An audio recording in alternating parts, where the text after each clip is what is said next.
இன்றைக்கு சில வேளையில் நம்ம பல வருஷம் வசனம் கேட்குறோம், சபைக்கு வர்றோம், கர்த்தருடைய சமூகத்தில் நிற்கிறோம், தண்ணீரில் தான் உட்காந்துருக்கோம் அப்படின்னு நம்ம சொல்கிறோம். ஆனால் கல்லை தொட்டு பார்த்தா தொட்டுறவங்க கையெல்லாம் வெட்டிடுது. அவங்க ஸ்டோன்ஸை வந்து ஆண்டவர் யூஸ் பண்ண முடியல. அந்த கற்களை தேவன் பயன்படுத்த முடியும். ஏன்னா மொனை எல்லாம் ரொம்ப ஷார்ப்பாக இருக்கு. அவங்க வாயிலிருந்து வர்ற வார்த்தை பட்டயம் போல வெளியே வருது. அவங்களுடைய எண்ணங்கள் தாறுமாறாக இருக்கு. அவங்களுடைய செயல்பாடுகள் எல்லாம் அன்பற்றதாக இருக்கு, இரக்கமற்றவர்களாக இருக்கிறாங்க. தேவனுடைய பண்பாட்டுக்கு அவங்க இன்னும் ஒப்பு கொடுக்கப்படலை. பேர் கல்லு தான், பேர் பாறை தான், ஆனால் பண்படுத்தப்படலை. இன்னும் பயன்படுத்தப்படுவதற்கு ஏற்ற விதமாக இன்னும் அதை ஆண்டவர் பாலிஷ் பண்ற இடம் கொடுக்கல. இன்னும் நிறைய ரஃப் எட்ஜஸ் அவங்க லைஃப்ல இருக்கு. அவர்களை யாருமே தெரிந்து கொள்ள மாட்டேங்கிறாங்க. தாவீது போய் தேடினா பாருங்க, அந்த அருவியில போய் தேடினான் இல்லையா? அப்படி தேடினா கூட பக்கத்தில் வந்தா கூட இதை விட்டுட்டு வேற கல் எடுக்கிறாங்க. ஏன் தெரிந்து கொள்ள மாட்டேங்கிறாங்க? It's not smooth. அது பலமா இருக்கலாம், நிறைய காரியங்கள் ரொம்ப ஸ்ட்ராங்கா இருப்பாங்க, சில பேர் ரொம்ப திறமைசாலிகளா இருப்பாங்க, பட் பயன்படுத்த முடியாது. ஏன்னா அவங்க பண்படுத்தப்படலை. அந்த தண்ணீர் அவர்களுடைய எல்லா கடினமான பகுதிகளை சாஃப்டன் பண்றதுக்கு இடம் கொடுக்கல. சில முனைகள்லாம் ரொம்ப கூரா இருக்கு, பயமா இருக்கு. அதை தூக்கிட்டு போறவனுக்கே ஆபத்தாயிடும். அவனே தெரியாம கையை பைக்குள்ள விட்டான்னா அவன் கையை கீறிடும், பயன்படுத்துறவன் கையை வெட்டிடும். அந்த மாதிரி சில கல் இருக்கு. சில பேர் ஜல்லி பார்த்துருக்கீங்களா ரோட்ல? அதுல யாராவது செருப்பு போடாம நடக்க முடியுமா? முடியாது. அதே கூழங்கள் மேல செருப்பு போடாம கூட நடக்கலாம். அதை பைக்குள்ள போட்டா கூட ஒரு சின்ன குழந்தை கை வச்சா கூட அது கையை வந்து வெட்டாது. ஆனா ரொம்ப உறுதியானது, அது ரொம்ப ஸ்ட்ராங். கர்த்தாவே, நான் அசையாம நிக்கணும், நான் பலமா இருக்கணும், அதே நேரத்தில் பக்குவப்பட்டவனா இருக்கணும். நாட்கள் செல்ல செல்ல என் வாழ்க்கையில் ஒரு பெரிய ஒரு கிரியை நடக்கணும் ஆண்டவரே.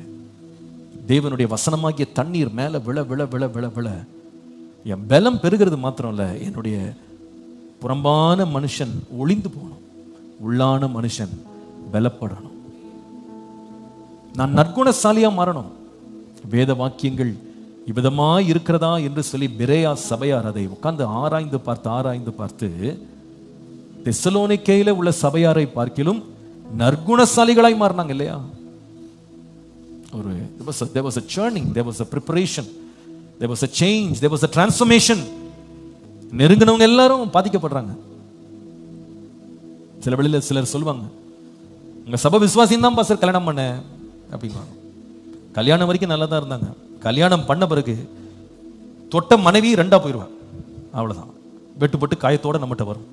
இந்த சர்ச்சு பொண்ணு தானே அப்படின்னு வந்தாங்க, வசனம் கேட்டிருக்காங்களே, இவ்வளோ பிரசங்கம் கேட்குறாங்க, கண்டிப்பா ஃபேமிலி மீட்டிங் வைக்கிறீங்க, கப்புள்ஸ் மீட்டிங் வைக்கிறீங்க, இவ்வளோ போடுறீங்க, அதனால கண்டிப்பா நல்லதா இருப்பாங்கன்னு பக்கத்தில் கை வச்சாங்க. வச்ச மாப்பிள்ள கையை காணோம். ஏன்னா உள்ள ஸ்டோன் தான், அது ஸ்ட்ராங்கான ஆள் தான். பேர் வந்து நாங்க இத்தனை வருஷம் விசுவாசின்னு சொல்லுவாங்க, ஸ்ட்ராங்கா இருக்கு, நாங்கெல்லாம் உறுதியான உபதேசம் அப்படின்லாம் பேசுவாங்க. கையை வச்சவனுக்கு கை இருக்கு, இங்க வெட்டுப்பட்டுரும். ஏன்னா அது எப்படி பரல, பண்படுத்தப்படும். சில விசுவாசி பல வருஷம் வசனம், பல வருஷம் தண்ணி வந்து மேல விழுந்துச்சு, ஆனா மாற்றத்துக்கு இடம் கொடுக்கல. அதனால வெளியில இருக்கவங்க பார்ப்பாங்க, ஓ இந்த சபையில நீங்க உபதேசம் கேட்கிறீங்களா, இவ்வளோ பாஸ்டர் போடுன்னு போடுறாரு, அப்போ நீங்க ரொம்ப நல்லவங்களா இருப்பீங்கன்னு பக்கத்துல வந்து அதான் தெரியும். அவங்க பேசுற பேச்சு, அவங்க போடுற டிமாண்டு, அவங்க கொடுக்குற பிரச்சனைகள், அவங்க கொடுக்குற போராட்டங்கள். என்னங்க அவிசுவாசி வீட்டில் கூட இப்படி கேட்க மாட்டாங்க, இப்படி கேட்குறாங்க. அதெல்லாம் சர்ச்சில் அப்படி தான் பேசுவாங்க, நாங்கெல்லாம் மாற மாட்டோம். பாஸ்டர் அப்படி தான் சொல்லுவார், அவருக்கு என்ன, நீ கொடுக்கறத கொடுத்துட்டு போ, செய்யறதை செஞ்சுட்டு போ. இன்னும் ஸ்மூத் ஆகலை, ஸ்டோன் தான், நோ ஸ்மூத்னஸ், உருவாக்கப்படலை, பக்குவப்படலை. காலத்தை பார்த்தால் நீங்க வந்து போதகராக வேண்டி நீங்கள் இன்னும் எப்படி இருக்கீங்க, பால் உண்கிற குழந்தைகளை போல இருக்கு. வாழ்க்கையில் ஆண்டவரே, நான் ஒரு கண்மலையா நிக்கணும்.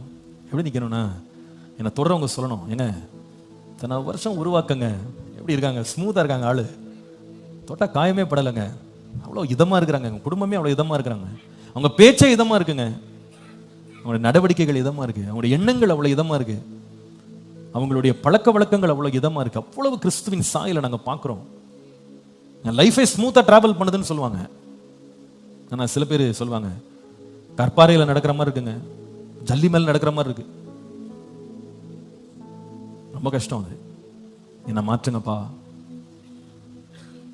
ஸ்டாண்ட். எல்லாம் செய்து முடித்த பின்பு நில்லு. கல்லை போல நிக்கணும், கண்மலை போல நிக்கணும். எப்படி நிக்கணும்? Like a rock, stand still. அசையாம நிக்கணும். வலதுபுறமும் இடதுபுறமும் காற்றினால் அடிபடுகிற ஒரு மரத்தை போல இருக்கக்கூடாது. உறுதியா நிக்கணும். என்ன வந்தாலும் கடைசி வரைக்கும் உறுதியா இருப்பேன். ரெண்டாவது, ஒரு கண்மலையை போல ஸ்டாண்ட் ஸ்ட்ராங். திடமாய் நிக்கணும். எல்லாவற்றையும் எதிர்த்து நிற்க திராணி உள்ளவர்களாய், பலன் உள்ளவர்களாய் நிக்கணும். மூன்றாவது, ஒரு கண்மலையை போல ஸ்டாண்ட் டு பி ஸ்மூதன்ட். பக்குவப்படுத்தப்பட, சீர் செய்யப்பட நின்று பிடிக்கணும். நீங்க எனக்குள்ள என்ன உருவாக்க விரும்புறீங்களோ உருவாக்குங்கப்பா. அந்த தேவ கிருபை நம்ம மேல் இருக்க, கர்த்தர் நம்மை திடமாய் நிற்க கர்த்தர் உதவி செய்வாராக. ஹல்லேலூயா.